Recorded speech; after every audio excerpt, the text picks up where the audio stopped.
This week, we're returning to Imagism and Modernism, two movements that involved a lot of experimentation in poetic structure and form. Like chemists, the poets of Imagism and Modernism took the elements of poetry and combined it with their new ideas about what poetry should be in order to create an entirely new form of literature. So join me this week as we study the science of Modernism and Imagism.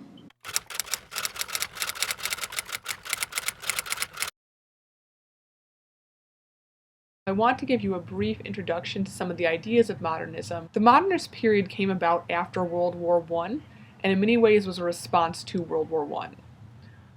During the World War, there was a catastrophic loss of life, which led many people to question the traditional beliefs and expectations of society before the war.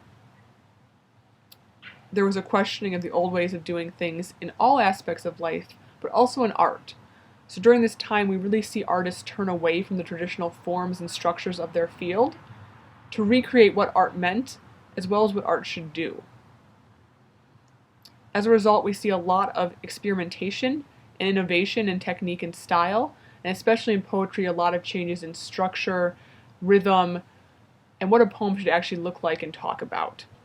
So in modernist literature, at least, and in poetry, we often see a focus on the individual and the everyday, as well as the individual's response to society, as well as how the individual interprets and makes sense of reality, with a focus on the uncertain nature of reality and our ability to accurately comprehend it. Imagism is a subsection of the modernist art movement. It was born out of the ideas of T.E. Home, who was an English philosopher and poet, and it really focused on accurately expressing a subject without excess detail, and was a rejection of romantic poetic ideas. William Carlos Williams is also considered an imagist.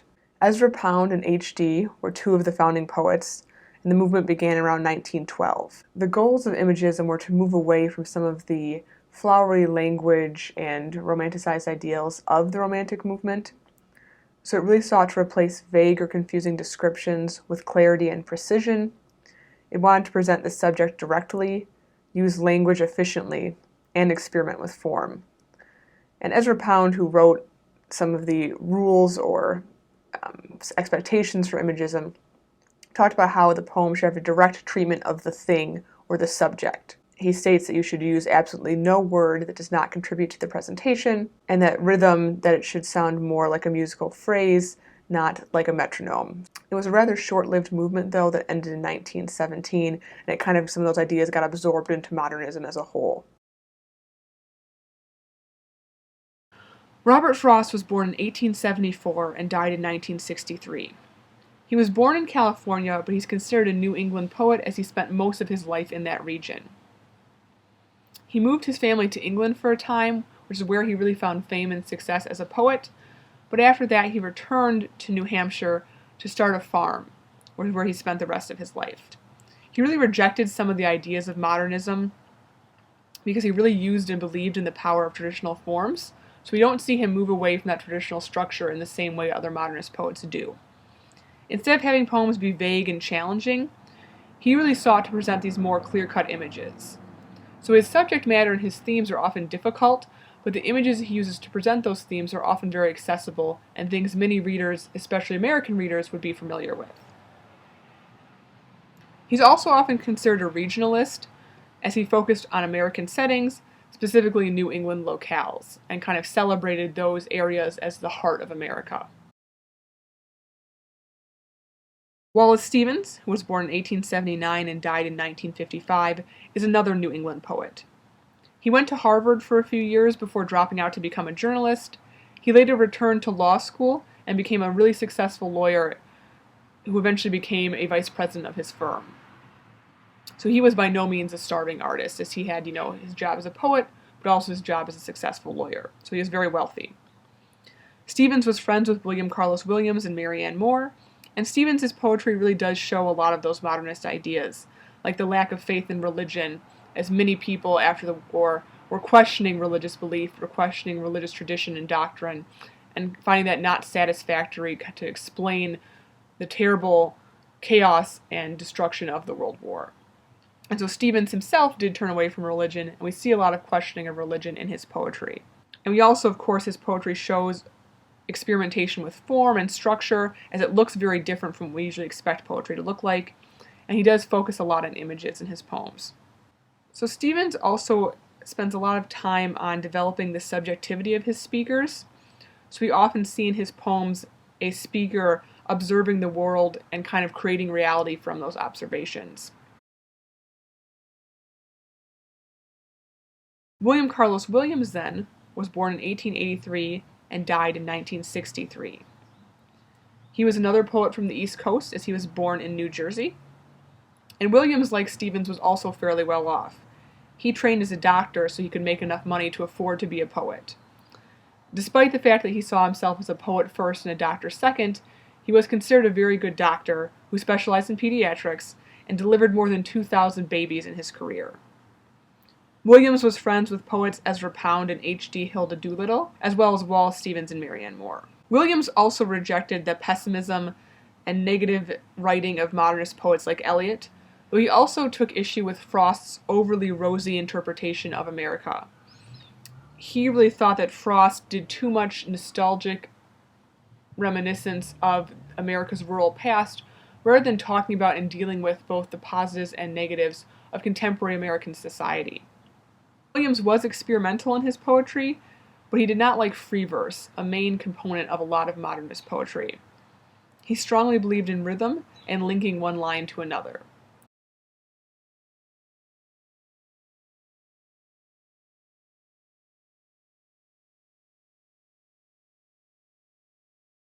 Ezra Pound was born in 1885 and died in 1972.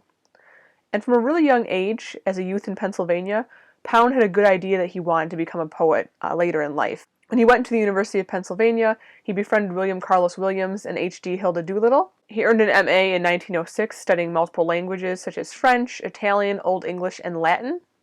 And his plan was to become a college professor to support his writing career, but he lost that first teaching job within 6 months because his kind of dynamic and whimsical and eccentric poetic personality was not a good fit for the classroom. So he moved to London to kind of discover a new artistic movement and a new artistic environment that would suit him better. While there, he married Dorothy Shakespeare, but also became involved with an American woman named Olga Rudge, and existed in some kind of polygamous relationship with both of them.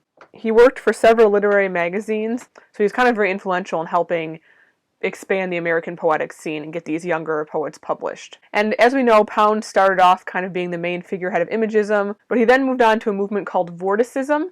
And the big difference between those two is that Vorticism still focused on clear presentation of images, but had this added element of presenting some kind of energy or movement or some kind of dynamic element in the image. He also used free translation, because he had this knowledge of different languages, which means he would translate the main ideas, but not necessarily the form and structure of Chinese, Provençal, and Japanese works. Pound, though, considered the United States to be artistically inferior. So Pound later moved to Italy and ended up supporting Benito Mussolini, the fascist dictator of Italy during World War II, as he became really disillusioned with the way society had come apart after World War I and thought fascism was kind of the answer to repair society and to make sure we never experienced the chaos of World War I again. He actually broadcasted anti-Jewish and anti-US programs during World War II and was arrested as a traitor when the Allied forces entered Italy. He was never tried because he got off on reason of insanity, and he spent 12 years in St. Elizabeth's Hospital for the Criminally Insane in Washington, D.C. He was eventually released and allowed to go back to Italy, where he died 10 years later. Hilda Doolittle, who went by the pen name H.D. Imagiste, and she was born in 1886 and died in 1961. And her pen name was actually suggested by Ezra Pound, who she had a close friendship and romantic relationship with at one time. And Hilda Doolittle's poems are considered the first significant poems of the Imagist movement. So there had been some kind of Imagist poems before, but hers kind of are considered the most important, kind of the starting off point of that movement.